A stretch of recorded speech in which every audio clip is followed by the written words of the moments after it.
جو آپ کا پاور شو ہے وہ تو بہت بڑا تھا، اس میں کوئی شک نہیں ہے، لیکن سٹیج پر ہی اس طرح کے اختلافات کا کھل کر سامنے آ جانا یہ کیا ڈپکٹ کرتا ہے سر؟ بسم اللہ الرحمن الرحیم، بڑے مہربانی، شکریہ جی۔ یہ میں نے تو خیر کوشش کی، لیکن اصل میں لوگ عمران خان صاحب سے محبت کرتے ہیں اور عمران خان صاحب کی پیغام میں نے لوگوں تک پہنچایا۔ باقی لوگ تو تیار بیٹھے تھے کسی کے انتظار میں کہ وہ آئے اور ہمیں عمران خان کا پیغام دے دے۔ خان صاحب نے مجھے حکم دیا تھا کہ آپ نے جا کے لوگوں کو یہ بتانا ہے کہ 8 فروری کو آپ سب نے ثوابی پہنچنا ہے۔ میں نے وہاں جا کے لوگوں کو خان صاحب کی پیغام پہنچایا۔ میرا صرف یہی کام تھا۔ باقی لوگ خان سے پہلے بھی محبت کرتے تھے، آج بھی محبت کرتے ہیں، اور خان صاحب کے کہنے پہ وہ جو ہے آپ نے دیکھا کہ کتنی بڑی تعداد میں، جو میں کہتا تھا کہ یہ KP کی تاریخ کا سب سے بڑا جلسہ ہوگا، انشاءاللہ وہی ہوا۔ اچھا ٹھیک ہے سر، لیکن سوال یہ ہے کہ اب جو ایک بیان دیا گیا ہے جو کہ باقاعدہ طور پہ وزیر اعلیٰ کا بیان ہے، آئی نو پارٹی کے صدر آپ ہیں سر، لیکن وزیر اعلیٰ کی حیثیت سے بھی وہ بیان بہت بڑا ہے جس میں ریاست پر تھوکا گیا ہے۔ سر یہ آپ کو نہیں لگتا کہ تحریک انصاف، ٹھیک ہے تحریک انصاف کے ساتھ بہت زیادتیاں ہو رہی ہیں، اس کے پیچھے حکومت ہے، اس کے پیچھے اسٹیبلشمنٹ بھی ہوگی، لیکن ریاست کے ساتھ ایسا رویہ رکھنا، وہ ریاست کہ جس کے آپ بھی حصہ ہیں اس کا، اگر آپ KPK میں گورنمنٹ آپ کے پاس ہے، آپ حکومت کر رہے ہیں تو آپ بھی ریاست کے ادارے کے طور پہ کام کر رہے ہیں سر۔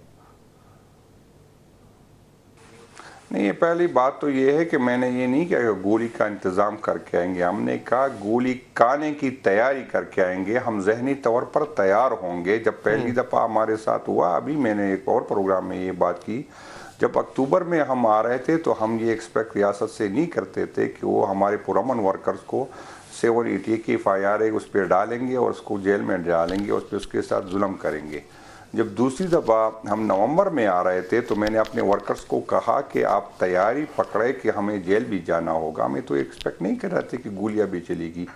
اس دفعہ میں نے اپنے ورکر کو کہا کہ اس دفعہ اگر کسی نے آنا ہے تو وہ ذہن میں یہ تیار ہو کے آئے کہ ہم نے گولیاں بھی کھانی ہے، تو وہ میں نے اسی بنیاد پہ کہا۔ میں نے یہ نہیں کہا کہ ہم نے کوئی اسلحہ اٹھانا ہے یا اور گولی کے بدلے گولی چلانی ہے، تو کبھی یہ بات میں نے نہیں کی۔ میں نے یہ کہا کہ ہمیں اس تیاری کے ساتھ آئے گی، ذہنی طور پر ہم تیار ہوں گے کہ ریاست سے یہ درندگی جو پہلے اس نے کی ہے دوبارہ کر سکتی ہے، اس سے زیادہ کر سکتی ہے۔ لیکن دیکھیں جنید اکبر صاحب، غریب کے بچے گولی کیوں کھائیں؟ ہمارے بچے گولی کیوں کھائیں سر؟ کیا آپ کے پاس ایک ہی راستہ ہے کہ آپ نے دوسروں کے بچوں کو بندوقوں کے سامنے لا کر کھڑے کر دینا ہے؟ پہلے بھی غریبوں کے بچے مرے گئے ہیں سر، جو آج جیل میں ہیں وہ بھی غریبوں کے بچے ہیں۔ 9 مئی کے بعد جو لوگ آج بھی جن کی ضمانتیں نہیں ہو پا رہی ہیں، جن کو وکیل تک نہیں مل پا رہا سر، وہ بھی غریبوں کے بچے ہیں۔ ہوتا یہ ہے کہ جب آپ لوگ باہر نکلتے ہیں سر، تب لیڈر جو ہوتا ہے وہ بیچ راستے غائب ہو جاتا ہے، غریبوں کے بچے مر جاتے ہیں سر۔ اب آپ کو کیا لگتا ہے کہ اب کی بار کیا مختلف ہوگا اس میں؟ بھائی جان میں آپ کو بتا دوں کہ اللہ تعالیٰ کسی کو، موت تو بہت بڑی چیز ہے، اللہ تعالیٰ کسی کو زخمی نہ دے۔ میں خود ایک بھائی کی موت دیکھ چکا ہوں، مجھے اندازہ ہے، لیکن بدقسمتی یہ ہے، یہ اس طرح آپ کہہ رہے ہیں کہ جیسے آزادی کے لیے لوگ جو ہے جہادوں میں ہماری فورسز جاتی ہے، ہماری پولیس جاتی ہے، تو وہ یہ آپ یہی بھی کر سکتے ہیں کہ یار وہ لوگ کیوں جاتے ہیں؟ تو جب آزادی کے لیے آپ نے قربانی دینی ہوتی تو یہ قربانی ہوتی ہے، تو اس میں نہیں ہے۔ آپ کل میں یہ بھی کہہ سکتا ہوں کہ یہ پوری آزاد گھر میں بیٹھے کیوں جنگیں لڑتے ہیں، کیوں ہم دہشت گردوں سے لڑتے ہیں؟ بس ٹھیک ہے، آرام سے بیٹھے، جس نے جو کرنا ہے وہ کر لے، لیکن ہمارے پاس آپشن ہی کیا، ریاست نے کیا چھوڑا؟ ہم جمہوری لوگ ہیں، ہم کبھی یہ نہیں چاہیں گے کہ اس طرح ہوگا۔ ہم پولیٹیکل ایکٹیویٹی کرتے ہیں، ہم پہ FIR کرتے ہیں، ہم پارلیمنٹ میں جاتے ہیں، وہاں پر ہماری بہو بیٹیاں اٹھائی جاتی ہے، پھر زبردستی ہم سے ووٹ ڈالتے ہیں یا آفر آتی ہے، ہمیں بلیک میل کیا جاتا ہے، ہمارے واش روم اور بیڈ روم میں کیمرے لگا کر ہمیں بلیک میل کیے جاتے ہیں، جب عدالتوں میں جاتے ہیں ہمیں انصاف نہیں ملتا، ہمارے کیسز نہیں لگتے ہمارے وہاں پر۔ آپ نے پہلے کے بھی دیکھا کہ 6 ججوں نے ہائی کورٹ کے اس نے کہا کہ ہم پہ پریشر ہے، یہاں پر ATC کے ججوں نے کہا کہ ہمیں پریشر ہے، ہمیں بلیک میل کر رہے ہیں، ہم پہ ہمیں دھمکیاں ملتی ہے۔ تو جب اس طرح جب ریاست ہمیں یہاں تک لے کے، ہمارے پاس کیا آپشن رہے گی؟ ہم کیا کریں؟ آپ بتائیں کہ ہم وہ آپ کریں تاکہ اس کو سمجھ جائے، اس کو عقل آئے کہ یار۔ سر دیکھیں بات یہ ہے کہ آپ کی باتیں 100% درست ہوں گی، یہ مانا کہ آپ کے ساتھ زیادتی ہوئی، یہ مانا کہ ججز جو ہے وہ بھی شکایت کر رہے ہیں، ہائی کورٹ کے ججز ہوں، سپریم کورٹ کے ججز نے خط جو ہے وہ ہائی کورٹ کے ججز نے خط لکھا تھا، یہ تمام باتیں سر درست، آپ کے ورکرز کو گرفتار کیا گیا، زد و گوب کیا گیا، پارٹی کو تتر بتر کرنے کی کوشش کی گئی، جیلوں میں ڈالا گیا، سنوائی نہیں ہوئی، یہ سب ہو رہا ہے اور اس کے خلاف آپ کو احتجاج کرنے کا پورا حق ہے جنید صاحب،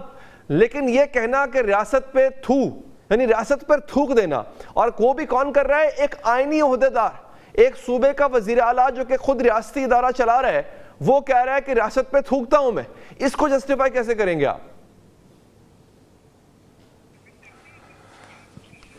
نہیں، میں بالکل اس کو ڈیفینڈ نہیں کرتا، اور بالکل ریاست پہ تو نہیں ہونی چاہیے، لیکن صرف تو سے تو لوگوں کو تکلیف ہوئی۔ آج تک ہماری وہ بات جو ڈی چوک پہ ہمارے معصوم لوگوں پہ گولیاں چلی، اس کو کسی کو مذمت کرنے کا موقع ملا؟ آج تک جو امینڈمنٹ کی گئی اور جس کے ذریعے اپنے ججوں کو بھرتی کیا گیا، اس پہ کسی کو مذمت کرنے کا موقع ملا؟ جس طرح ہماری خواتین کو، جس طرح اعظم سواتی صاحب کو 80 سال کی عمر میں اس 3 بندوں سے مار رہے تھے، کبھی کسی کو موقع ملا کہ مذمت کرے؟ جس طرح یاسمین راشدہ صاحبہ کینسر کی مریضہ ہے، 84 سال اس کی ایج ہے، اس کو رکھا گیا، جس طرح ہماری خواتین کے ساتھ کیا، جس طرح ہمارے ورکرز کو 38 گھنٹے جو ہے وہاں پر جو ہے جو قیدیوں کی وین ہوئی، اس میں اس کے 40-50 بندے، جس میں مشکل سے 17-18 بندے آتے، وہ بیچارے نہ واش روم جا سکتے، اسی میں سب کچھ کرے، اس کو کسی کو مذمت کرنے کا موقع ملا؟ جب ریاست کا رویہ، اداروں کا رویہ یہاں پختونوں کے ساتھ کہ اس کا صرف جرم یہ ہے کہ یہ پختون ہے، چاہے جلسے میں آئے یا نہیں، اس کو پکڑ رہے تھے، ان سے جو نفرتیں بولتی ہے، جس طرح فیڈریشن کو خطرہ ہوتا ہے، اس پہ کسی کو مذمت کرنے کا موقع ملا؟ آپ لوگ اس پہ مذمت کریں، میں 10 دفعہ اس پہ مذمت صاحب پہلی بات تو یہ کہ اس کی مذمت ہم نے تو 1000 دفعہ کی ہے، اور ابھی بھی یہ سوال آپ کے سامنے رکھنے سے پہلے میں نے خود یہ اس بات کا اعتراف کیا کہ جو آپ کے ساتھ ہوا غلط ہوا، جو زیادتیاں آپ کے ساتھ ہوئی برملا غلط ہوئی، وہ نہیں ہونی چاہیے تھی، لیکن کیا یہ حق ملتا ہے ایک صوبے کے وزیر اعلیٰ کو کہ وہ جس ریاست کے ادارے کا خود بھی چیف ایگزیکٹو ہے اس صوبے کا، وہ اس پہ تھوکے؟ اس کو جسٹیفائی کیسے کریں گے سر؟ آپ کی لڑائی حکومت سے، آپ کی لڑائی اسٹیبلشمنٹ سے ہے، ریاست نے کیا بگاڑا ہے آپ کا؟